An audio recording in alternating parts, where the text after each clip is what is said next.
بسم اللہ الرحمن الرحیم۔ السلام علیکم۔ پاکستان کا کون سا شہر جہاں آج بھی کنواری لڑکی کا شادی سے پہلے کنوارا پن چیک کیا جاتا ہے؟ پر کیسے شرمناک کام جان کر آپ تڑپ جائیں گے۔ میری بڑی بہن کی شادی کے جیسے جیسے دن قریب آ رہے تھے اس کے چہرے کا رنگ اڑتا ہی جا رہا تھا۔ وہ اکثر کھوئی کھوئی نظر آتی اور اس کی ایسی حالت اس وقت ہوئی تھی جب ہمارے گھر سردارنی ملاقات کرنے کے لیے آئی تھی۔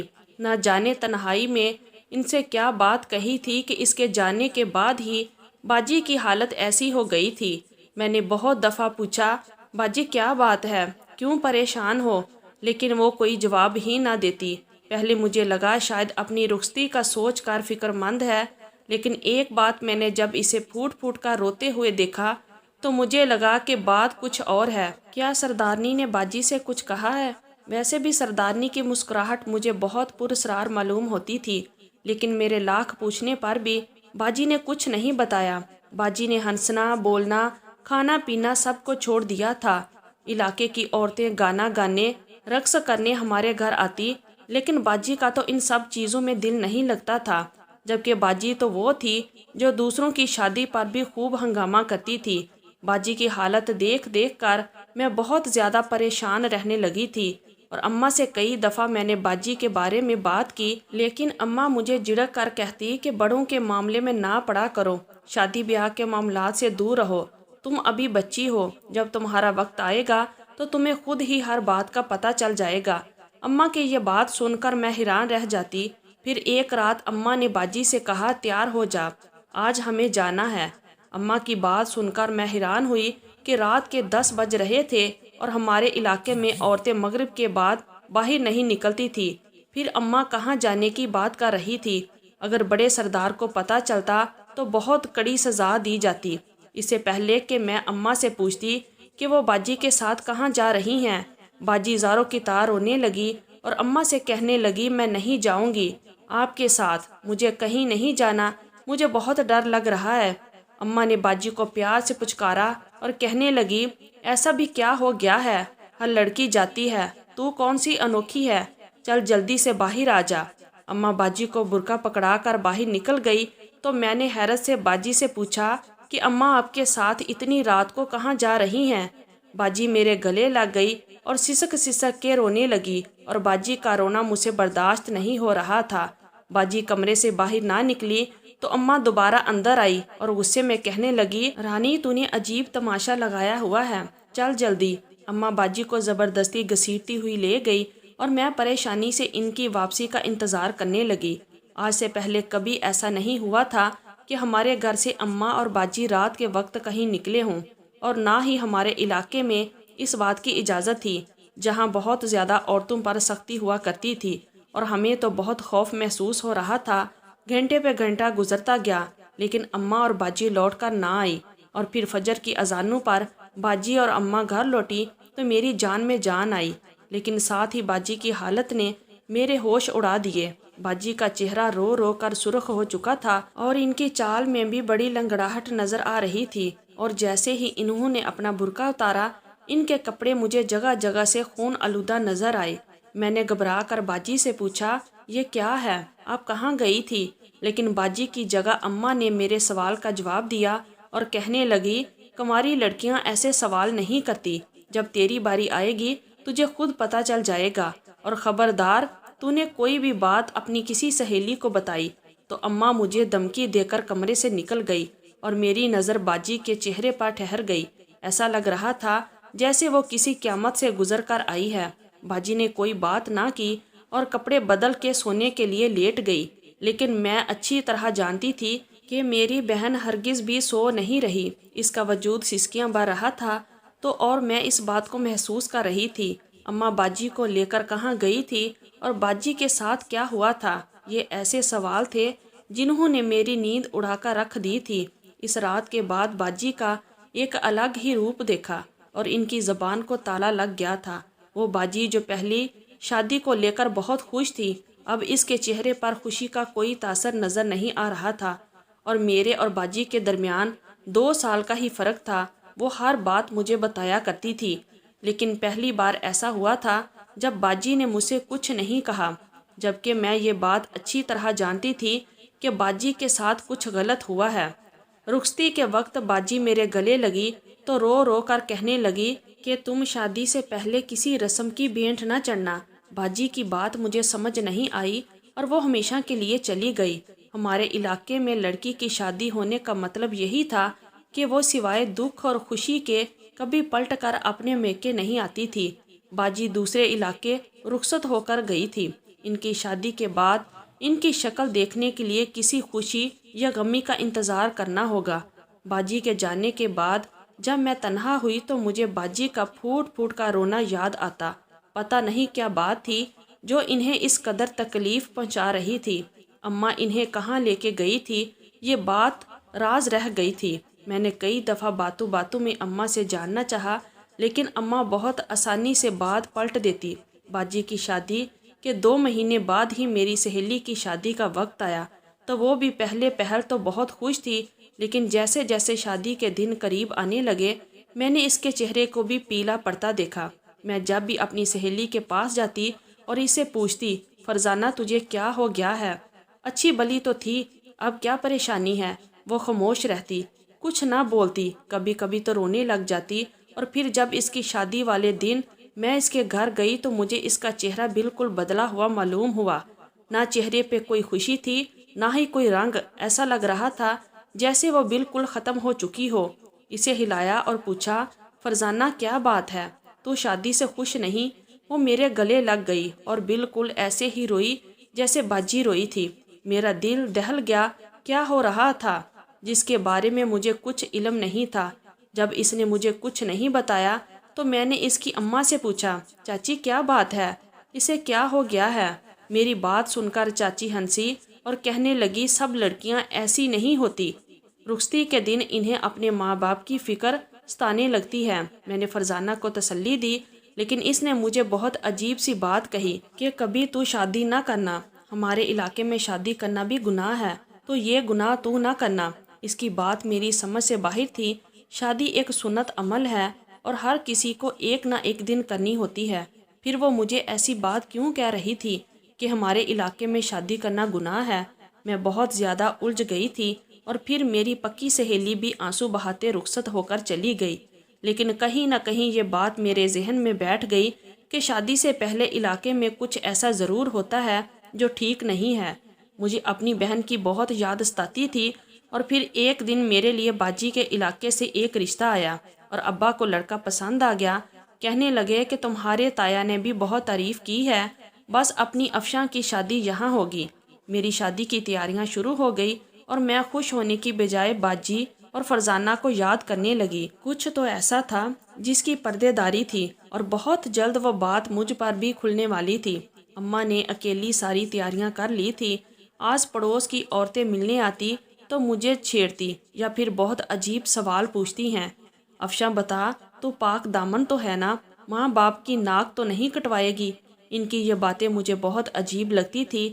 ہر کسی کو اچھی طرح معلوم تھا کہ ہمارے علاقے کی لڑکیوں کو گھر سے باہر قدم رکھنے کی بھی اجازت نہیں، تو پھر یہ کیسا سوال تھا؟ اور پھر میری شادی سے 1 ہفتہ پہلے ہمارے علاقے کی سردارنی ہمارے گھر آئی۔ مجھے اچھی طرح یاد ہے اس سے پہلے بھی جب وہ باجی کی شادی کے وقت ہمارے گھر آئی تھی تب سے باجی نے آنسو بہانے شروع کر دیے تھے۔ تب میری شادی کے وقت ان کا پھر ہمارے گھر آنا مجھے کھٹک رہا تھا، ورنہ سردارنی تو کسی کے گھر نہیں جاتی تھی، وہ علاقے کی بڑی تھی اور اس کی ٹھاٹھ باٹ ہی الگ تھی۔ اماں نے مجھے اس کے پاس بٹھایا اور خود باورچی خانے میں چلی گئی۔ میں ادب سے ان کے قدموں میں بیٹھی تھی۔ سردارنی نے میرے سر پہ ہاتھ رکھا اور کہنے لگی بیٹی، ہر علاقے کے بہت سے رسم و رواج ہوتے ہیں اور ہم لوگوں میں بھی یہ رواج ہے کہ لڑکی کو شادی سے پہلے چیک کروایا جاتا ہے کہ کہیں اس کے کردار میں کوئی جھول تو نہیں۔ اب تیری شادی کے دن بھی قریب آ رہے ہیں، تجھے بھی ایسے ہی عمل سے گزرنا ہوگا۔ یہی لوگ تو تھے جنہوں نے ہم پر حد سے زیادہ سختیاں عائد کر رکھی تھی، تو پھر ہمارے کرداروں میں جھول کیسے آ سکتا تھا؟ نہ ہی ہمیں سکول جانے کی اجازت تھی، نہ ہی بلا ضرورت گھر سے نکلنے کی، تو پھر کردار کی خرابی ممکن ہی نہیں تھی۔ پھر وہ کیسے عمل کی بات کر رہی تھی؟ لیکن میں چاہ کر بھی سردارنی سے یہ بات نہ کر سکی۔ سارے علاقے میں اس کا ادب اور احترام واجب تھا۔ سردارنی کہنے لگی